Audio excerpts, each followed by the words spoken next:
So obviously you were looking around. Mm-hmm. So were you unhappy here in Quincy? No. It's, this is at home. I mean, we've been through some very difficult times. I think it would be easy for people to say is, things are just too crazy here. But I worked at Notre Dame and I coached, and nothing goes through when you're a head coach at two sports simultaneously. So no, I mean, I'm not happy with Quincy at all. It's just that this was just seemed to be a fit, and I put a lot of faith in the good Lord that He wanted me where He wanted me to be. And when I interviewed in Moline, he needed me here, and I think all things happen for a reason. And this was a job that I didn't look for, and it looked for me. I mean, in essence, is I guess kind of how I look for it, because they contacted me, and I didn't know anything about the district. So, I think I put my faith in the Lord, and He pointed me in the direction, and hopefully it'll work out. You've been. This isn't going to be your first go around at a K-8 district, is it? You've done this before, right? Yeah, I've been. Well, at Pawnee was K-12. That's right. Okay. It was K-12, but it was like 750 kids under one roof, so it's just really a little bit larger than the Pawnee. And then it was at West Carrollton, where K-12 with about 1,600 kids, and then here in Quincy. So yeah, this is my first go around with. I was confused. I thought Pawnee was K-8 for some reason. So about the same size. So when did you first give word to the board that you? Bill and Tom have known, throughout the whole process in the last 3 weeks or so as it's unfurled, just because I've always had them on my reference list, and then I really didn't tell the rest of the board. Didn't hear tonight until we were in exec ed, just because I got the contract. I didn't even get a contract offer till Saturday. And then I didn't see it till Monday at a little after 4. And then you've got the process. You got to look at it. Things that you don't want, that you just can't agree to, and I had to send it to my legal counsel at ISA, and that happened late yesterday afternoon.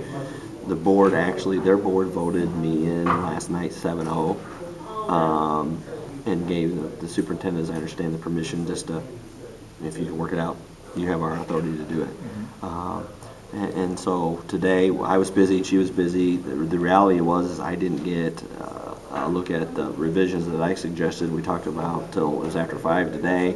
Senate, fortunately was able to get a hold of Sarah Bocek to say, look at this. And there was some language I wanted her to check one last time, and she says it's doable. So I literally went to the graduation ombudsman at 6, went back to the board office at 6:30, had the copy, signed it so that I would feel comfortable that we had an actual agreement in place at 6:35, and sent it to her. So what would you? It was very, very late. I mean, the board members did not know, and I did that, and I apologized to them for the lateness, but I didn't want to necessarily create a fear that was unnecessary until I knew I had a deal. When the next person, male or female, applies for this job and they call you and say, what am I getting into? What are you going to tell them? Oh, well, we're in all districts are in tough financial times, and just it's chaos at the state level right now.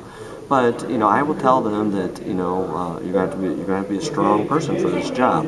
But the overwhelming thing is that when we go into education 28 years ago, or whatever it is, they would go into we got into for kids, and we have an unmatched teaching staff. Despite what the financial reductions and hardships and extras that we've asked them to do the last 4 years, they've not only instead of saying heck with it, they've buckled it up and got it done, and that's the most important. And I think that we're starting to see some inklings, perhaps the working cash bond sale that none of us expected. I think what we're starting to see is, maybe we can't be as dependent on the state, and so if we're going to keep the system alive, we've got to do it ourselves locally. So I think that we're starting to see some of those, and those are positive signs. And I think maybe the working cash, because that was not about the working cash, I don't think really as much as it was about trusting the board and the presentations, and giving us a chance to earn your respect. And I think that was the biggest thing, is that for the first time in many, many, many years, it showed trust in the sport. So that's encouraging. So I mean, obviously there's been personality conflicts and complete different philosophical in my 4 years with the board members, whether it's Glenn and Jeff or Glenn and Curtis are no longer on the board. But when you stop and look at the body of work the board has actually done in my tenure, given the tremendous financial difficulty, it's been good work. It has been great work. So, at times, yes, there's there personal and philosophical differences, but when it's come down to when you look at the body of work the board has done, and the support they've given me in these 4 years, it's there.